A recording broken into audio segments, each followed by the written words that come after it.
Selamat datang di channel Mad Monkey, kembali lagi bersama saya Demi. Kali ini seperti biasa saya akan merangkum sebuah film yang tentunya adalah film baku hantam lagi pak. Nah, dan film yang sering mengkungfu lagi ya. Seperti biasa aja nih. Yang berjudul Crouching Tiger, Hidden Dragon, Sword of Destiny yang rilis per tahun 2016. Dimana tanpa perlu terlalu banyak beradu mulut di awal, maka dari itu siapkan nyali dan senjata kalian semua. Mari langsung kita serang saja dengan kekuatan penuh dan secara serentak katakan passwordnya bersama-sama. 1, 2, 3. Apa passwordnya?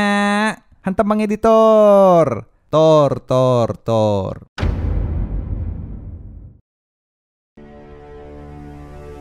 It has been 18 years. I believe there are things worth fighting for.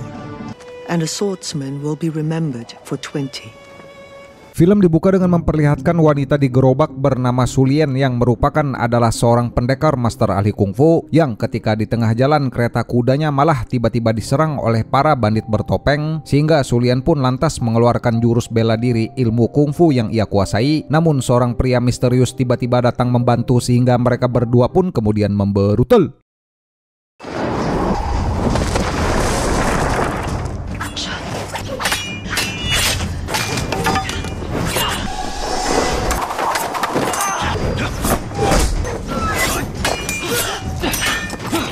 Berhubung ilmu bela diri Sulien sangat tinggi dan pendekar misterius itu juga sangat lihai berkelahi, mereka pun dengan mudah mengalahkan musuh. Bahkan Sulien sempat melihat wajah Wei Fang, yaitu sang pemimpin bandit, yang setelah melihat kalung musuh, Sulien pun tahu jika yang menyerangnya ini adalah utusan dari klan Teratai Barat. Dan ketika ingin berterima kasih, si pendekar misterius tadi malah pergi tanpa assalamualaikum.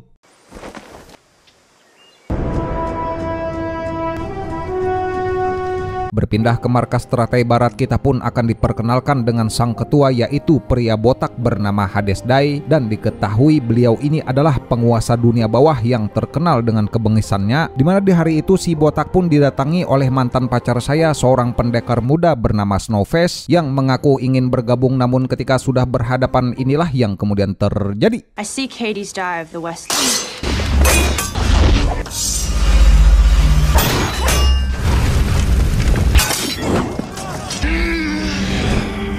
Sialnya Mamang Dai ini terlalu kuat sehingga Snowface pun kabur karena tidak mau dikirim menuju surga. Dan Wei Fang sendiri saat di jalan pulang, ia pun tiba-tiba dihadang oleh seseorang, yaitu sesosok penyihir buta yang berkata ingin dibawa untuk bertemu dengan Mamang Dai karena penyihir tersebut memiliki sebuah informasi penting yang hendak ia sampaikan langsung.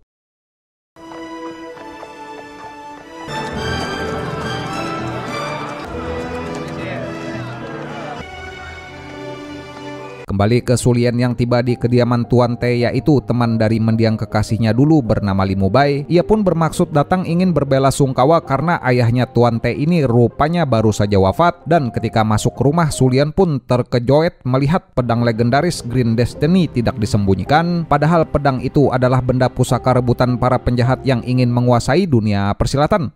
Sulien, you brighten a sad day. It is not kept hidden. Dimana konon katanya siapapun yang bisa menguasai pedang Green Destiny maka ia tidak akan terkalahkan. Dan sembari memandangi pedang itu, Sulien pun teringat masa lalunya saat masih bersama dengan Li Mubai yang dulu pernah ditugaskan untuk menjaga pedang tersebut. Namun Li Mubai malah berakhir tewas, sehingga setelah melamun ia pun meminta Tuan Te untuk menyembunyikan pedang tersebut. A great lord has died, but there is one greater. Am I to storm the home of the Emperor's brother? Berpindah ke Wei Fang yang tiba di markas Teratai Barat dengan membawa penyihir di hutan, dan penyihir itu lalu mengatakan jika pedang terkuat Green Destiny kini sedang ada di tangan Tuan Te, dan jika si botak ini ingin menjadi penguasa sejati maka ia harus segera merebut pedang itu dengan mengirim Wei Fang karena pemuda ini adalah orang yang ditakdirkan melakukan tugas tersebut. The Green Destiny, kept by the House of Tie, send instead of rain.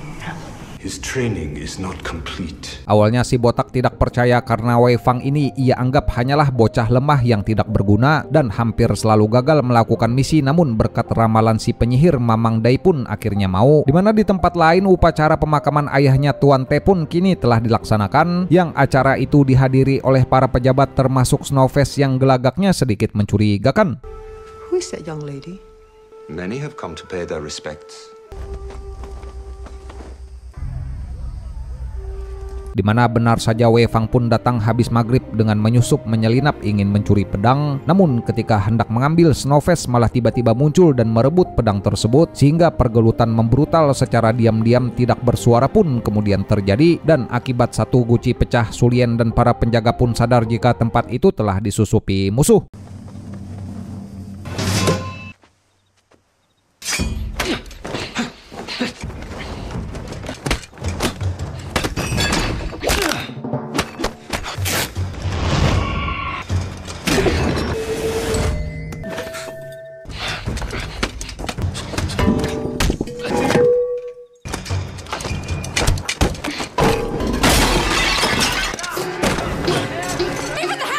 Tanpa pikir panjang, Sulien pun langsung terbang menginjak angin untuk menangkap si Mamang Wei Fang, yang langsung menyuruh penjaga untuk mengurungnya karena pemuda ini juga menyerangnya di perjalanan tadi. Di mana Snowface pun gerak cepat membuka maskernya dan berpura-pura berpihak pada pemilik rumah, padahal ia juga sama-sama mengincar pedang pusaka legendaris Green Destiny tersebut. Who is this man? He attacked my carriage. Keep him here. Confine him and secure the compound. Curiga melihat si gadis, Sulien pun langsung bertanya apa tujuan Snowface ini datang ke tempat itu, yang lalu bersikap jujur terang-terangan seakan ia memang datang untuk mencuri pedang Green Destiny agar Snowface ini bisa memiliki ilmu bela diri hebat sehingga ia pun mampu mengalahkan si botak. Dan melihat hal itu, Sulien pun langsung menguji kemampuan kungfu milik Snowface.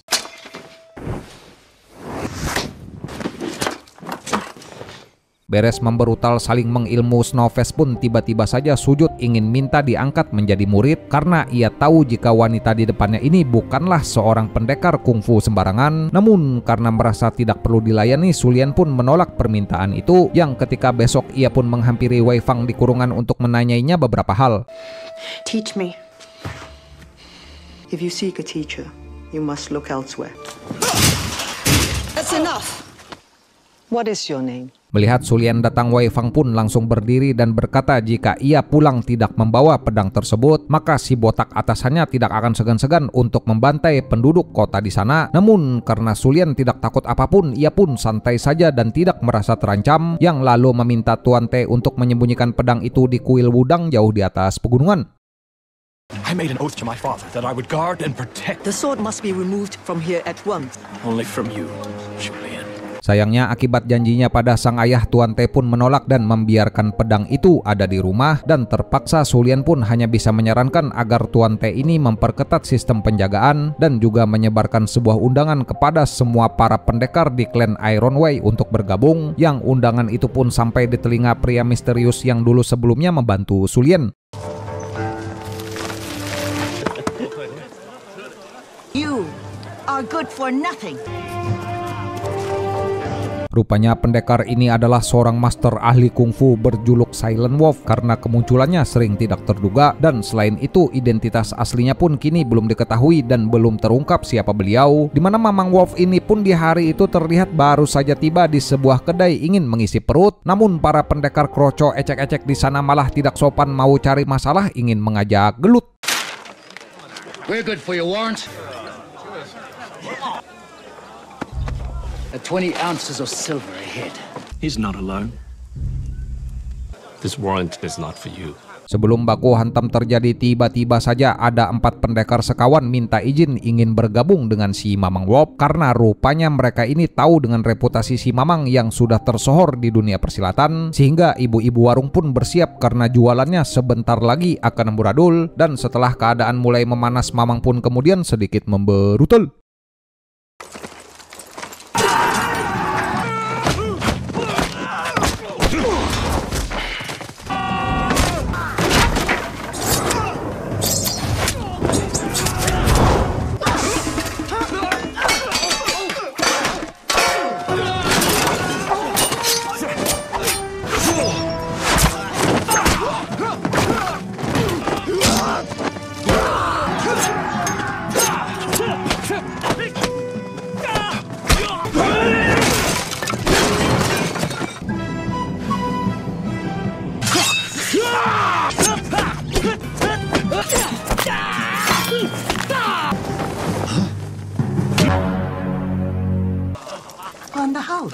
Beres menumpas kroco, Mamang pun mengajak 4 sekawan untuk ikut serta melindungi rumahnya Tuan T karena tempat itu sebentar lagi akan diserang oleh teratai barat di bawah pimpinan si botak yang entahlah tujuan si Mamang ini apa, namun yang pasti beliau ini selalu ingin melindungi Sulien dan si wanita sendiri. Ia pun akhirnya mau berubah pikiran dan bersedia jadi gurunya Snowface.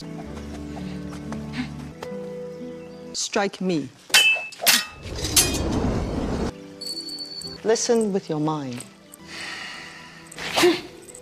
I'm not curious.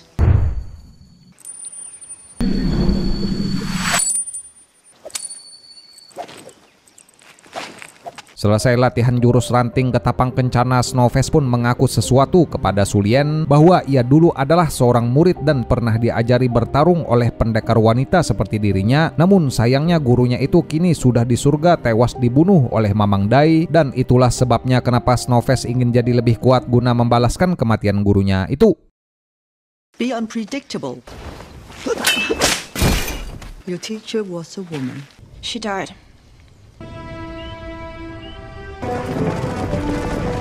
Berpindah ke 4 sekawan yang ikut melakukan perjalanan berkuda menuju rumah kediaman Tuan T, dan saat beristirahat mereka pun membicarakan tentang pedang legendaris Green Destiny yang akan mereka jaga, yang konon katanya pedang tersebut adalah satu-satunya pusaka yang mampu membelah baja Damaskus karena ditempa menggunakan teknik dari zaman Qin yang kini diketahui telah lama punah.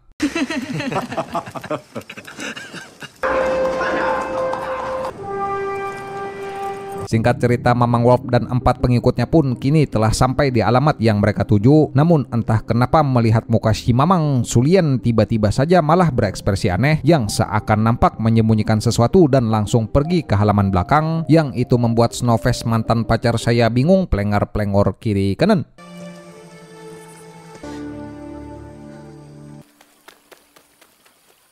Ketika malam larut, Mamang pun menghampiri Sulien yang merenung sendiri di belakang rumah, dan dari sinilah terungkap rupanya Silent Wolf inilah mantan tunangannya dulu yang telah dikabarkan tewas. Jadi tidak heran itulah alasan kenapa Sulien langsung shock melihat muka si Mamang tiba-tiba muncul, yang sebelumnya memalsukan kematian setelah ia tahu kalau Li Mubai juga mencintai kekasihnya.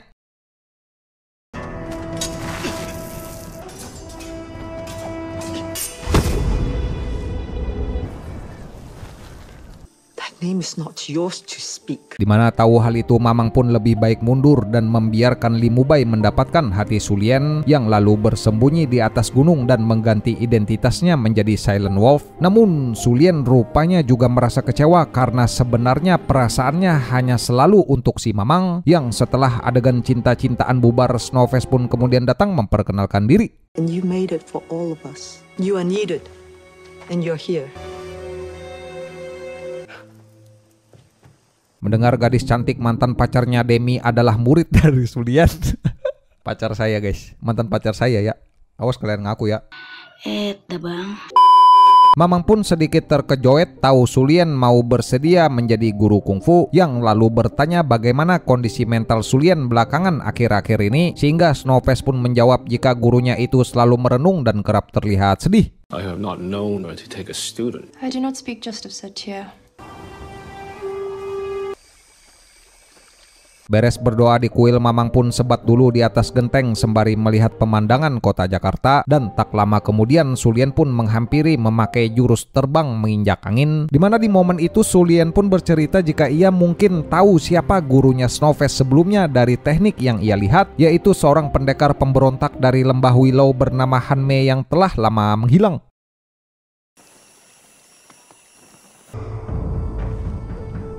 Her teacher may have been Han Mei. So she taught Snowpass quite young. She's gone many years. Kembali ke Snowface yang diam-diam malah ingin membunuh Wei Fang karena ia adalah utusan si botak yang dulu telah membunuh Han Mei gurunya yang sudah ia anggap seperti ibu kandung sendiri. Namun tiba-tiba Snowface pun teringat dengan kain bercak darah yang diberikan Han Mei ketika ia sekarat, yang itu membuatnya seketika mengurungkan niat karena bercak itu sama persis seperti tanda lahirnya Wei Fang.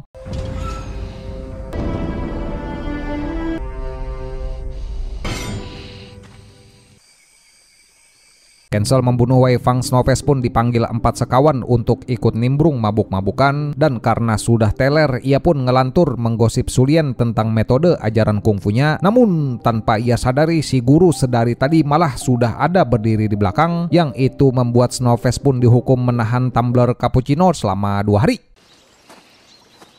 How long, teacher? Twice. Melihat mantan saya dihukum, Wei Fang pun dari kejauhan mulai merasakan benih-benih singkong, dan Snowface sendiri juga perlahan mulai menyukai Wei Fang dengan senyum-senyum sendiri. Dimana 2 hari kemudian benar saja si botak pun menyerbu kediaman Tuan Te dengan mengerahkan pasukan ninja, sehingga Mamang Wop, Su Lian, dan 4 pendekar sekawan pun kemudian lantas memberutul.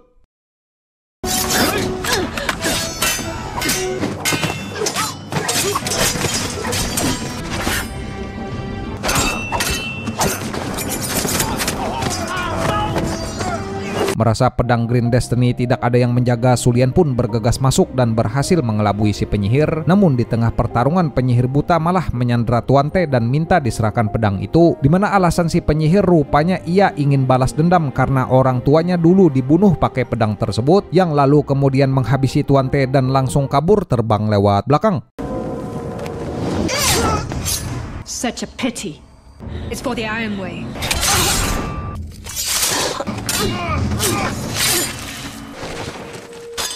Beres baku hantam, Su Lian pun menyadari meskipun mereka menang, namun banyak juga yang jadi korban, termasuk Tuan Te, dan 2 dari pendekar 4 sekawan pun juga tewas di tangan utusan si botak. Sehingga hal itu pun membuat Su Lian merasa sudah sangat lelah dengan adanya pertempuran dan juga peperangan, karena hanya demi sebuah pedang banyak orang yang jadi korban dan jiwa yang harus melayang.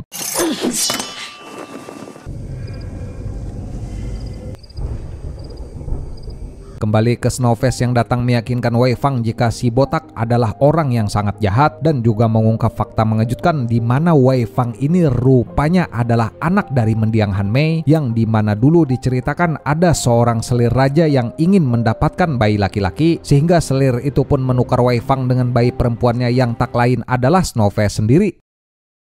I know your past. Your real mother was known as Han Mei. While she slept, a concubine, the value of a boy. So if she presented him with a son. Again. You taught me everything I know.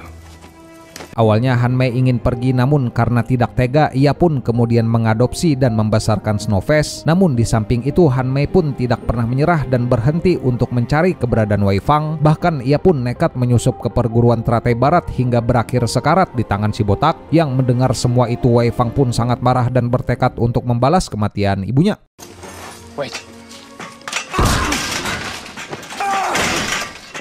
Merasa 2 temannya tewas oleh teratai barat, seorang pendekar dari 4 sekawan pun kemudian mengamuk, yang lalu menantang Wei Fang untuk bertarung sampai mati layaknya seorang laki-laki. Dimana di situ pun ada Silent Wolf yang memberikan izin, sehingga mereka berdua pun bersiap gelut, dan secara mengejutkan Wei Fang ternyata malah berhasil menang, namun ia memilih untuk menahan pukulan.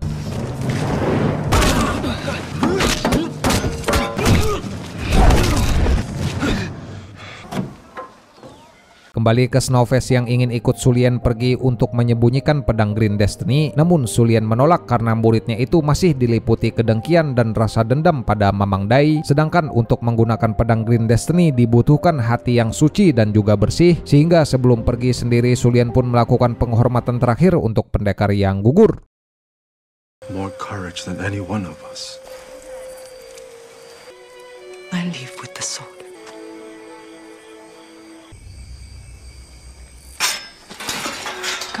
Berniat melunasi janjinya pada Han Mei, Snowface pun nekat membebaskan Wei Fang dan menyuruhnya pergi. Dan karena sudah terlanjur dendam, si Wei Fang malah kabur dengan membawa pedang Destiny untuk ia gunakan membalas dendam pada si botak karena telah membunuh ibunya. Namun ente salah besar, di depan rupanya masih ada si Mamang Wop sedang berjaga.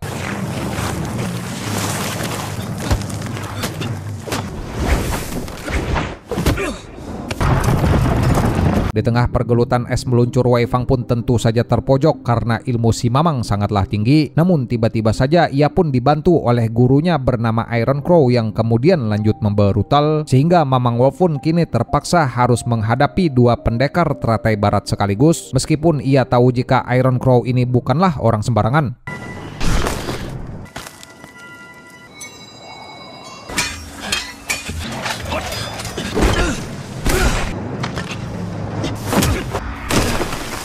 Melihat Wei Fang tenggelam ke danau es akibat tendangan maut, Mamang pun kemudian menolongnya karena ia tahu Wei Fang ini sebenarnya adalah pemuda yang baik, hanya saja kini ia sangat diliputi dendam. Namun hal itu kemudian dimanfaatkan Iron Crow untuk menyerang dan menyuruh Wei Fang kabur, meskipun Iron Crow tahu jika hanya sendiri ia tentu akan kalah melawan si Mamang. Wup.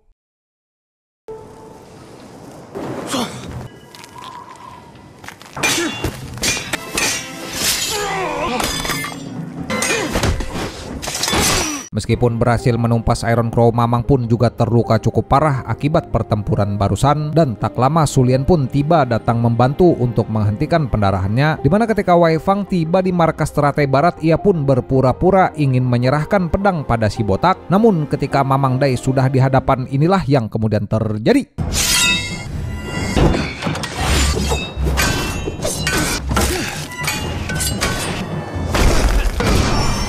Sayangnya Wei Fang belum mampu memaksimalkan kekuatan pedang itu dengan ilmu bela diri kungfunya, yang tak lama Su Lian dan si Mamang pun datang memimpin pasukan untuk merebut kembali pedang Green Destiny. Dimana melihat Wei Fang terpojok kewalahan menghadapi si botak, Mamang pun langsung terbang untuk membantu, sekaligus membalaskan dendamnya pada si botak yang dulu hampir membunuhnya puluhan tahun yang lalu.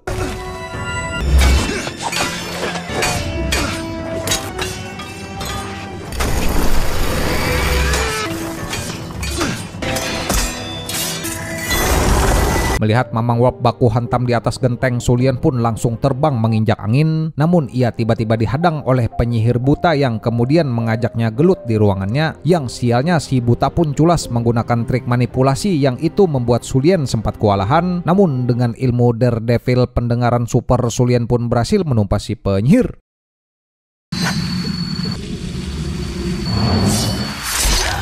Di sisi lain, bawahan terbaik si botak pun berhasil menghabisi 2 pendekar dari 4 sekawan yang masih hidup, dan di tengah pergelutan Snowface pun maju yang langsung memberutal membabi buta, dimana meskipun sudah kelelahan, Snowface pun akhirnya mampu berhasil menang dan menumpas anak buah Mamang Dai. Namun ia juga terluka cukup parah terkena tombak maut hingga membuatnya tidak bisa berdiri.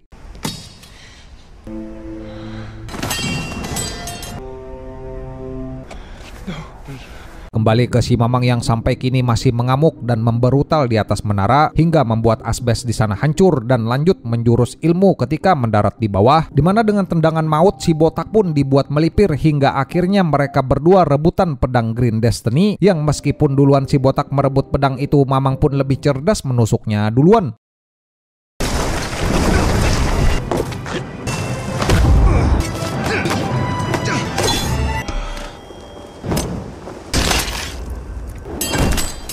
Beres si botak menuju surga, Mamang pun memberikan pedang pusaka tersebut kepada Su Lian, dan setelah itu mereka berempat pun berkuda sembari mengenang 4 pendekar sekawan yang telah gugur, dimana di akhir cerita si Mamang dan yang lain pun pergi menuju kuil suci Wudong yang tersembunyi di atas gunung untuk mengamankan pedang Green Destiny agar terhindar jauh dari incaran para penjahat dan pendekar serakah. I am Yu Xiulian. We take the sword to Wudang Mountain.